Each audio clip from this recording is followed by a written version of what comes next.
నగరంలోని స్థానిక ఇందిరాభవన్ నందు కాంగ్రెస్ పార్టీ రాష్ట్ర అధికార ప్రతినిధి, నెల్లూరు జిల్లా కాంగ్రెస్ పార్టీ అధ్యక్షుడు నారపరెడ్డి కిరణ్ కుమార్ రెడ్డి విలేకరుల సమావేశంలో మాట్లాడుతూ, కేంద్ర ప్రభుత్వం ప్రత్యేక పార్లమెంట్ సమావేశాలు నిర్వహించి పార్లమెంట్ డీలిమిటేషన్ 33% మహిళా రిజర్వేషన్ బిల్లుల కొరకు అని హడావుడి చేయడం ఆమోదయోగ్యం కాదని, నాటి మన్మోహన్ సింగ్ ప్రభుత్వం 2011లో మహిళా రిజర్వేషన్ బిల్లు తీసుకువచ్చినప్పుడు వ్యతిరేకించింది బీజేపీ పార్టీ అని, నేడు హడావుడిగా అందులో నియమ నిబంధనలు తెలియపరచకుండా పార్లమెంటుకు తీసుకురావడం, అలాగే డీలిమిటేషన్ బిల్లు వల్ల ఉత్తరాది ప్రాంతానికి ఎక్కువ సంఖ్యలో జనాభా ప్రాతిపదికన ఎక్కువ సీట్లు వస్తాయని, దక్షిణాది రాష్ట్రాలు నష్టపోతాయని, ఈ విషయమై తెలంగాణ ప్రభుత్వం దక్షిణాది రాష్ట్రాల ముఖ్యమంత్రులకు లేఖలు రాశాడని, ఆంధ్రప్రదేశ్కు చెందిన చంద్రబాబు నాయుడు స్పందించలేదని, జనాభా ప్రాతిపదికన నిర్ణయం తీసుకుంటే నష్టపోయేది దక్షిణాది రాష్ట్రాలని, కావున అన్ని పార్టీలతో చర్చించి నిర్ణయాలు తీసుకోవాలని కోరారు. ఈ కార్యక్రమంలో డాక్టర్ యశోధర, సంజయ్ కుమార్, సుధీర్, రాజా, కిషోర్, హరి, కాంగ్రెస్ కార్యకర్తలు, నాయకులు పాల్గొన్నారు. ఈరోజు ఆంధ్రప్రదేశ్ రాష్ట్ర కాంగ్రెస్ పార్టీ అధికార ప్రతినిధిగా ఈ పత్రికా సమావేశం నిర్వహించడం జరుగుతుంది.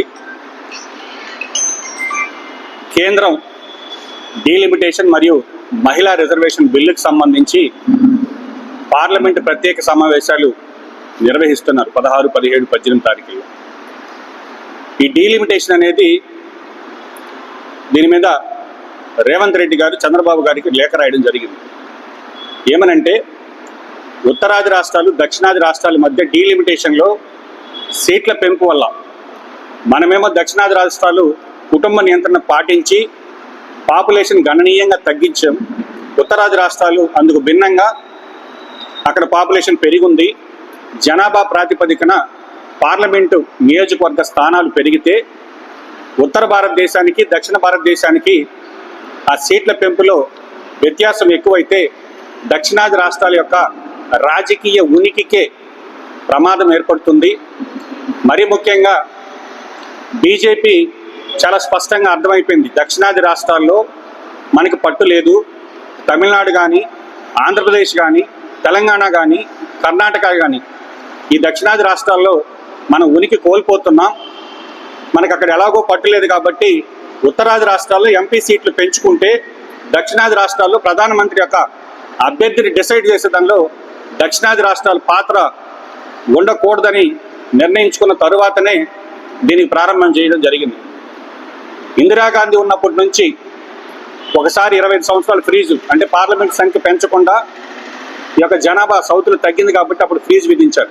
మళ్ళీ అటల్ బిహారీ గారు, వాజ్పేయి గారు ప్రధానమంత్రిగా ఉన్నప్పుడు కూడా దక్షిణాది రాష్ట్రాలకు అన్యాయం జరుగుతున్నాయి, మరొక 25 సంవత్సరాల పాటు పార్లమెంట్ స్థానాల సంఖ్య పెంచకూడదు, డీలిమిటేషన్ చేసినా కూడా ఆ రాష్ట్రంలో ఉండేటటువంటి సంఖ్య పెంచకుండా అక్కడే చేసుకోమని చెప్పడం జరిగింది. ఈరోజు మహిళా రిజర్వేషన్ సంబంధించి కాంగ్రెస్ ప్రభుత్వం ఆనాడు 2010లో రాజ్యసభలో బిల్లు పెట్టి, రాజ్యసభలో బిల్లు పాస్ అయి లోక్సభలోకి వచ్చిన తర్వాత అప్పటి బీజేపీ ప్రభుత్వం మద్దతు ఇవ్వకపోవడం వల్లే మహిళా రిజర్వేషన్ బిల్లు ఆగింది. ఈరోజు నరేంద్ర మోడీ గారు మహిళా రిజర్వేషన్స్ గురించి మాట్లాడుతున్నారు.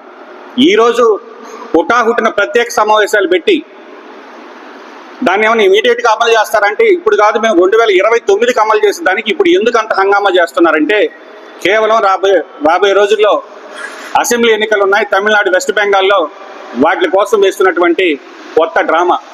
కాబట్టి దేశ ప్రజలందరూ కూడా ఈరోజు ఆలోచించాలి, నరేంద్ర మోడీ గారు ఏ విధంగా ఆలోచిస్తున్నాడు. ఈరోజు డీలిమిటేషన్ సంబంధించి దక్షిణాది రాష్ట్రాల ముఖ్యమంత్రులు అందరూ రెస్పాండ్ అయ్యారు, ఒక చంద్రబాబు గారు మాత్రం నోరు మెదపడం లేదు. ఈ రాష్ట్రాలు దక్షిణాది రాష్ట్రాలకి ఇంత అన్యాయం జరుగుతుంది, రాజకీయ ఉనికి కోల్పోతున్నాం. ఉదాహరణకి మనం ఆంధ్రప్రదేశ్ నుంచి ₹1 సెంట్రల్ గవర్నమెంట్కి ట్యాక్స్ కడితే అందులోంచి తిరిగి మనకి 60 పైసలు మాత్రమే వస్తుంది సెంట్రల్ గవర్నమెంట్ నుంచి.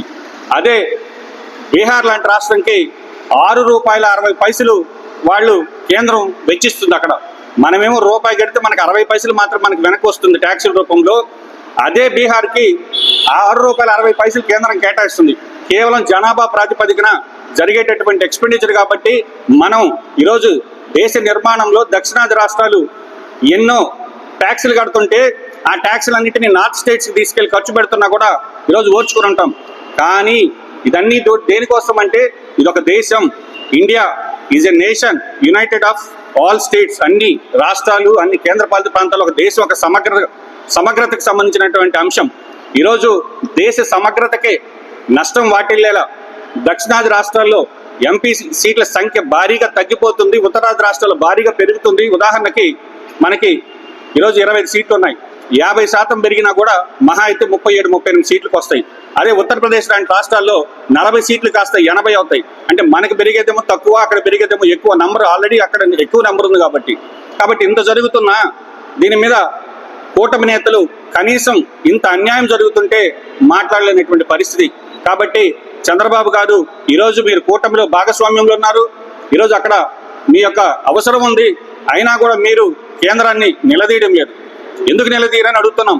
పోలవరం ప్రాజెక్టు తాకట్టు పెట్టారు, ప్రత్యేక హోదా తాకట్టు పెట్టారు, రాష్ట్రానికి సంబంధించినటువంటి ఉపాధి హామీ పథకంలో 90-10 నిధులు ఇచ్చేదాన్ని కాస్త 60-40 చేసి ఈ రాష్ట్రానికి అన్యాయం జరిగితే కూడా మాట్లాడినటువంటి పరిస్థితుల్లో ఈరోజు ఈ కూటమి నేతలు ఉన్నారని దానికి ఒక ఉదాహరణ.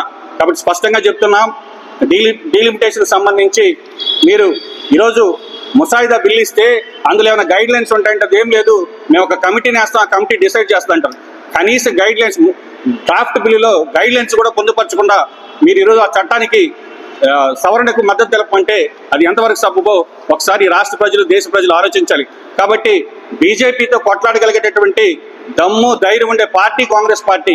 ఈరోజు రేవంత్ రెడ్డి గారు, అదేవిధంగా దక్షిణాదిలో ఉండేటటువంటి స్టాలిన్ గారు ఖచ్చితంగా ఇది దక్షిణాది రాష్ట్రాలకు అన్యాయమని గొంతెత్తితే ఆంధ్రప్రదేశ్లో ఉండే వాళ్ళు కనీసం నోరు మెదపడం లేదంటేనే అర్థం చేసుకోవాలని కోరుకుంటున్నాం.